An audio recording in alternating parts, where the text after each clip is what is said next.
morning, and welcome. Welcome indeed to another edition of Titans Talk right here on the Mark Mosey Show, sponsored by Eastern Florida State College. Last week, we were talking volleyball. This week, we're going to talk to this fine gentleman who has started the season 2-0 with the men's soccer program. He is head coach Adam Butler. Coach, how you doing today?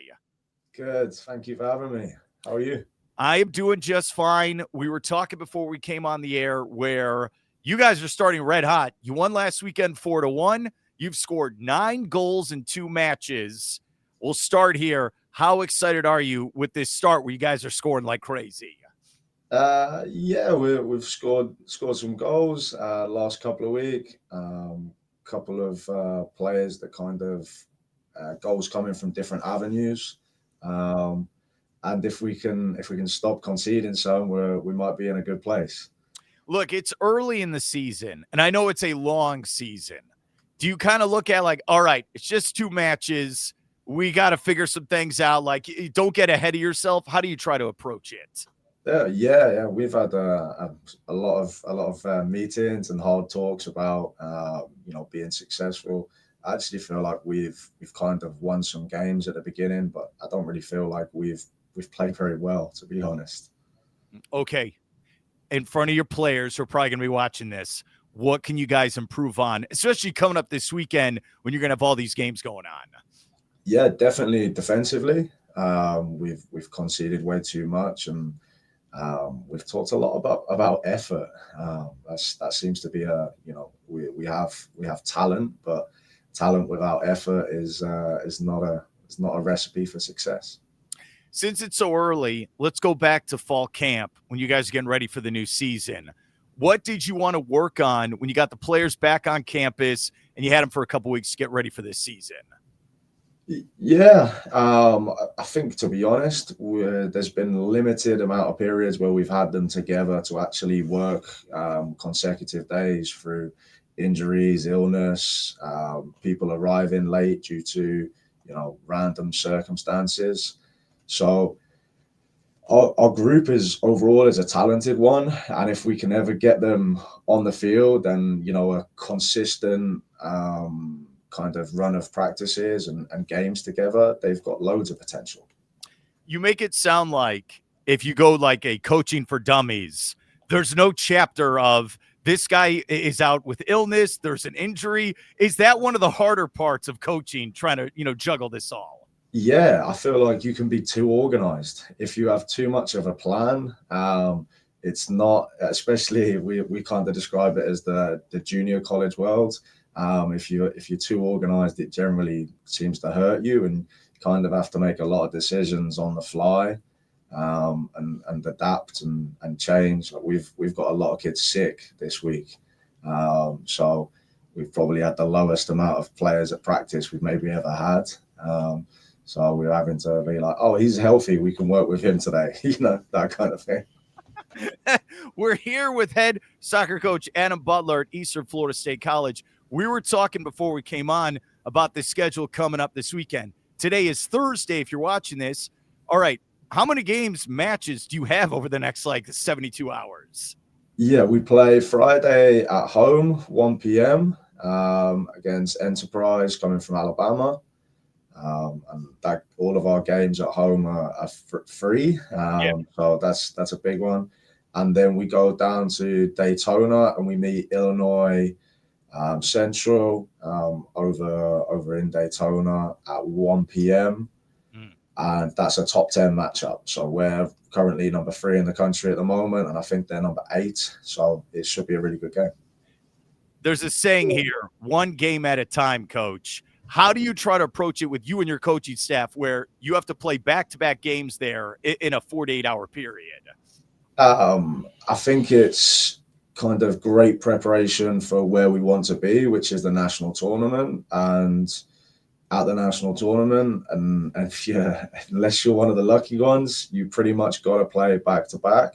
So we're dressing for the job we want, Looking at the bio of you, I know you take great pride what you just brought up, where you guys won regionals, you went to the national tournament. What did that mean to you in your young career taking your team the last 2 years that deep in the tournament? Yeah, well, I think it's great to be involved in that. But the team leads itself, right? If we can set like a good culture at the beginning, and like have them leaders emerge, and they're the architects of our team.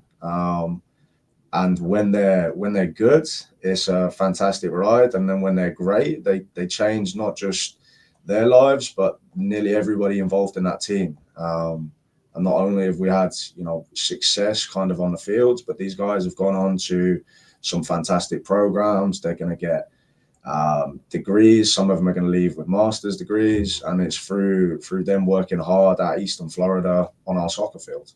What do you tell a current player, or maybe even a prospective student who wants to go play for you? Hey, coach, I want to play at Eastern Florida. I want to learn, and then I want to go to Division I, or I want to go play pro. How do you try to approach that when you talk to a current or prospective student like that? Yeah, we try and find their weakness.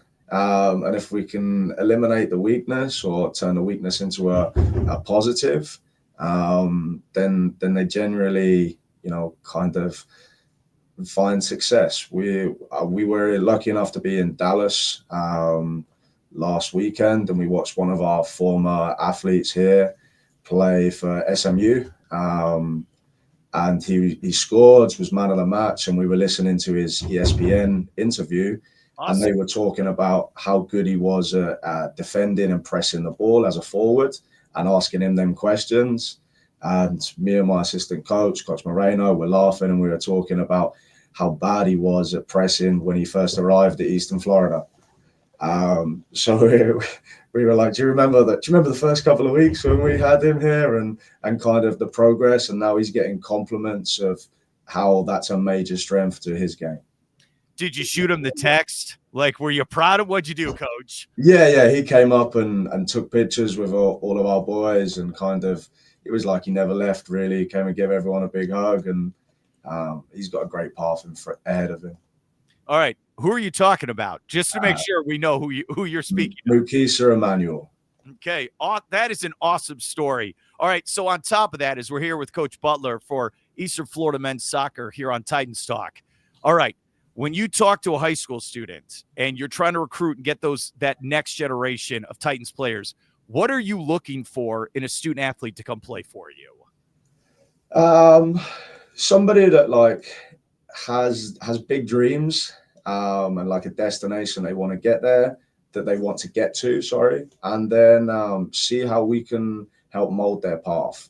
So we've ended up having some really good kind of Melbourne players that are now looking at a different path, because it's important to play, and ultimately we're playing younger guys than the Division I schools. We're playing, everyone's got an equal opportunity, and we're looking for people that are hungry, that we can mold into our model of kind of working hard and getting after it every day. That's probably the attitude, I suppose, is the biggest thing. Okay, I know it must be hard for you, and we talk about this with all the coaches, where at your level, you pretty much get them for 1 or 2 years. And it's okay if you're honest here, because I think most people are going to agree with what you're going to say.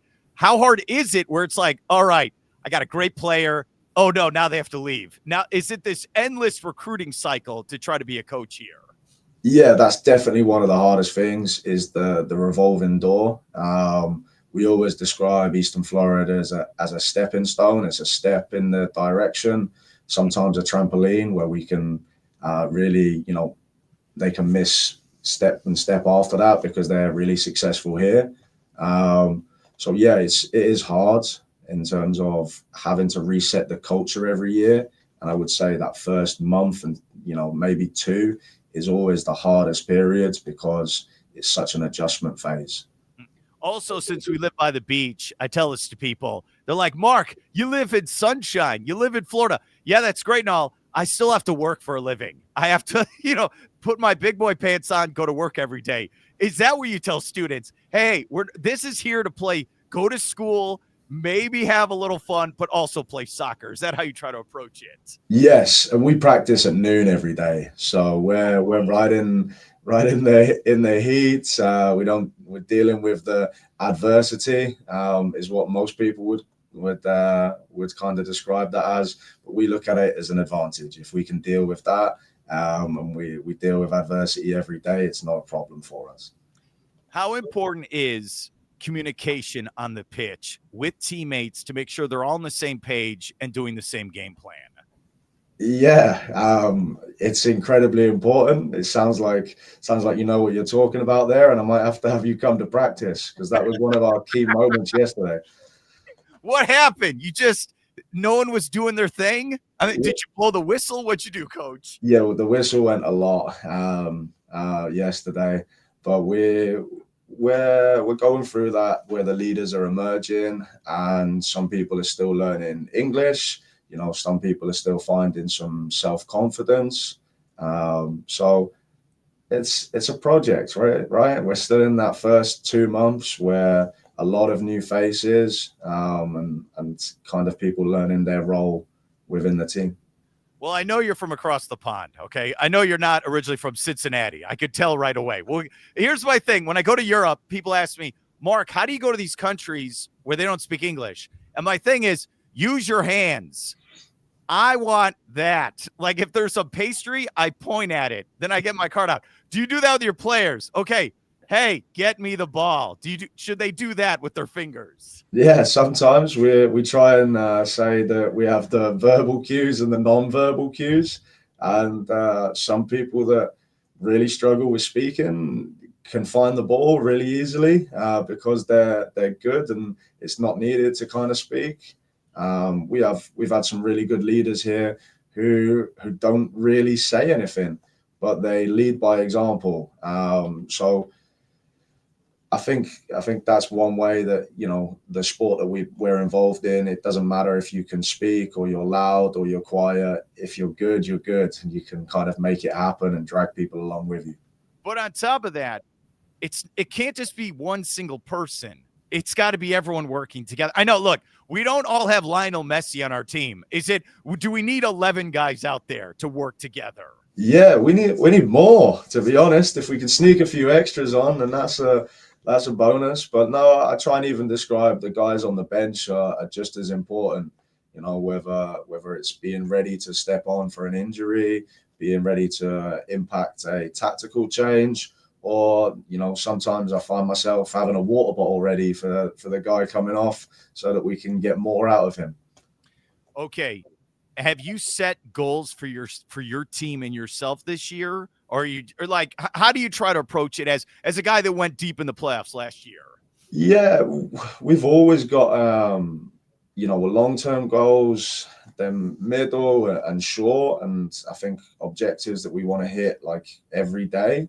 But yeah, we want to bring success back to our local area, be that through getting more people playing soccer, and going and getting out to some local soccer clubs, hosting some camps here and getting people to know about our program, or winning a trophy and bringing some kind of success through that.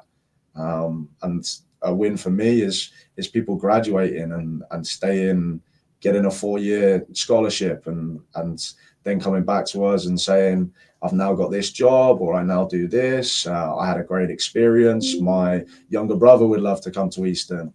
Whatever, you know, that I think that's ultimately the goals for us is success as a whole. Great answer. That was fantastic. We're here with the head coach, Adam Butler, Eastern Florida men's soccer. They're going to be playing tomorrow, 1:00. If you want to go, free and open to the public on the Melbourne campus right there on Wickham Road. Then they're going to be in Daytona coming up on Saturday. Okay. About you then. Where are we from originally, Coach? The cat's out of the bag. We got to hear it. Yeah, so I grew up in London, England, but where I'm actually from the north. That's where my family's from, like the Lake District. But home to me is London. That's kind of what I remember.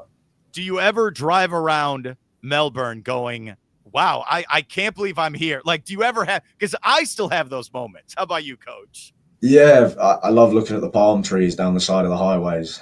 Sometimes I find that a bit surreal, to be honest. Okay, well, I've been to London since 2018, I told myself I'm going to see every country in Europe. So what I do is I just fly to London. It's the easiest flight, Orlando direct. So I've been to London now 7 different times. It is top 5, one of the best cities in the world. And I've adopted Chelsea FC as my team. Is that a thumbs up or a thumbs down from you? No, major thumbs down. Sorry. Who do you root for, Coach? My whole family is Manchester United fans, so yeah, I keep it quiet at the moment. But do you tell your players who are playing at this level, like, hey, this is what I tell people: you haven't lived until you've been to a Premier League game. Like as a fan, do you agree with that? Oh, 100%. If and I actually think some of the lower leagues in England, if you go watch some of the Championship, League One as well, sometimes they're better for like fan experience. So yeah, going and watching a game in England is definitely a completely different environment. All right. What levels of soccer did you play growing up as a player? Yeah, so I was kind of a late developer, to be honest. Played like Sunday league in an FS and like club kind of ball, and then did like a college kind of scholarship at Hayes and Yedin, who were in maybe the 5th tier. And then at 18, I came on a scholarship to the United States. So, as a former player, we'll end with this here with Coach. How does that help you as a coach, talking to a player where you went through the same experiences that they did? Yeah, and made the same mistakes. So I know when it's coming. I've kind of got to the stage now where I think I'm a little bit less relatable to the players, where they think that I don't know what they're thinking. However, I can still kind of remember the bad decisions I made. So yes, I think it's a good thing to be able to see what they're going through, what's about to happen for them, and kind of some of the opportunities that are going to open if they can kind of not make as many mistakes as me. Great answer. He is head soccer coach Adam Butler, Eastern Florida. Again, they'll be playing Friday, 1:00. They're at the stadium on the Melbourne campus. Free and open to the public if you want to go. Coach, it's very nice to meet you. Good luck on the rest of the season. And I hope I can get you again sometime. All right? All right. Thank you very much. Have a good one.